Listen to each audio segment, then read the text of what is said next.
What's up, guys? Everything Full here. Welcome back to another episode of the EF Show.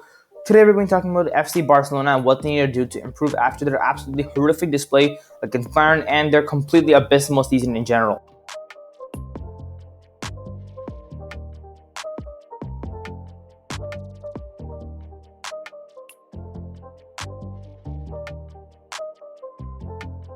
It's news to absolutely no one. The Barcelona were absolutely demolished by Bayern Munich on Friday. A horrific defensive display by Barcelona solidified the notion that Barcelona are no longer one of Europe's top teams.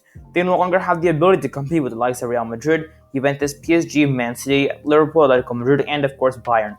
If no changes are made, I won't be surprised when Barcelona fail to qualify for the Champions League next season.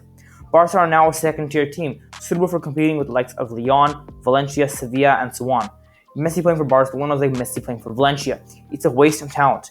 In today's episode of the podcast, I'm going to be going over the problems with Barcelona and what exactly needs to be done to fix this, starting at the top levels down to the players. Bayern Munich were dominating the game from kickoff, and it shocked no one when they scored in just 3 minutes. The match was absolute torture to watch for any Barca fan such as myself, and as the goals kept coming, I eventually just went numb.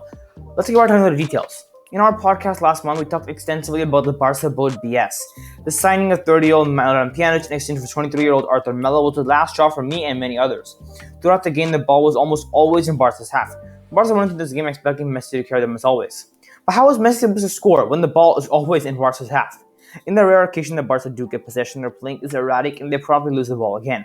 In the rare event that the ball gets to Messi, he does what he does best and makes a rush for the goal.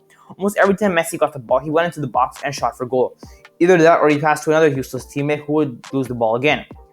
So clearly in this game, the worst player was Nelson Semedo. That was obvious to anybody who watched the game or read any of the reports afterward.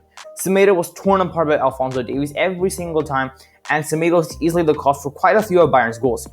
Another clear problem is Gerard Piqué. Piqué's age has surely caught up with him, and while he has served Barca well for around a decade, it is time for him to move on.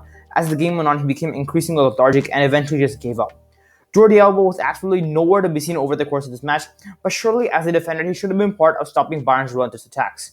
Overall, the defense and Barca's defense overall was abysmal, as was the midfield, which was literally non-existent. As always, the only brightest spots were Messi and Suarez, but even they didn't know what to do. You could see Messi lose motivation as the game went on, and this is one thing we're going to be addressing in another episode of the EF show, solely focusing on Messi. Now that we've talked about the match, let's talk about Barca overall. Barcelona have just finished one of their worst seasons ever. They finished second in La Liga with just 80-odd points, one of their lowest ever tallies.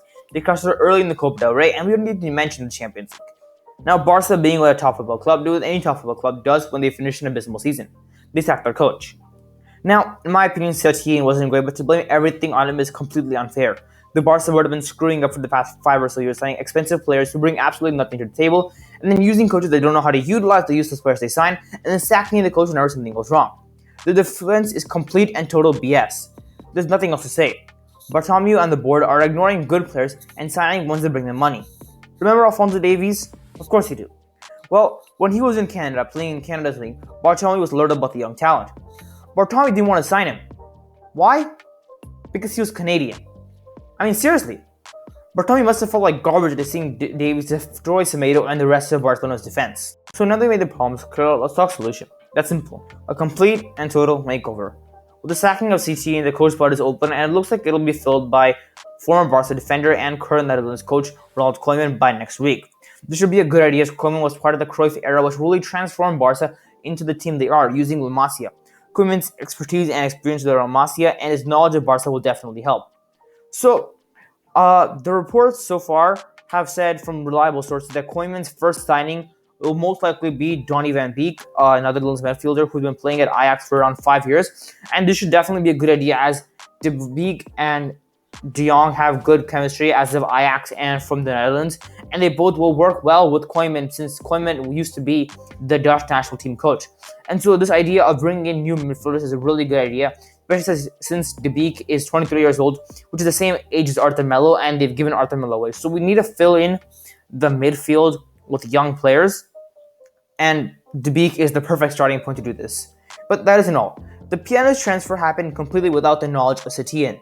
So this is a really, really big problem with Barcelona, when you have the board and the president signing players and giving away really good and really young players without the knowledge of the coach. And there's no reason to believe that this type of BS won't happen under Koeman.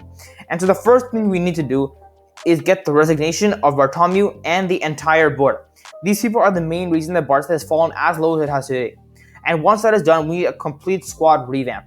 A squad centered around younger players and not Messi.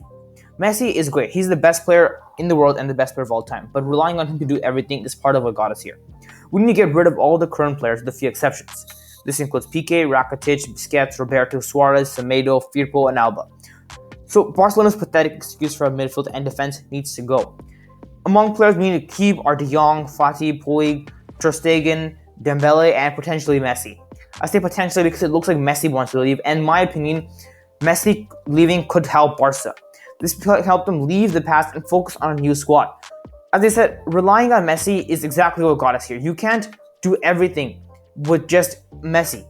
And so, with Messi's leaving, it'll really give them a good way to completely revamp their squad with new young players at the attack, midfield, defense, and goal in order to really have a well-rounded squad and not just one good player carrying the rest of the deadweights. But I'm saying again, the first thing we fans need and want to see is the resignation or sacking of Bartomeu and the rest of the board. This is not what Barca is. Barca can be and is so much better than what we saw on Friday and what we've seen this season. We need a complete revamp in Camp Nou if Barca is to regain its status as one of the best teams in Europe. So that is all for now, guys. That's all for today's podcast. We'll see you guys next time. If you guys are watching on SoundCloud, make sure you guys check out our YouTube channel. If you guys are watching on YouTube, make sure you guys subscribe, check out all of our other videos, and also check out our podcast on SoundCloud. We'll be making podcasts every now and then, definitely once a week, and we'll be covering all the top issues in football. We're going to be making another one about Lionel Messi and his career options in a couple of days, and we'll be doing a bunch more in future videos and podcasts, and that's all for now, guys. Peace out. We'll see you guys next time.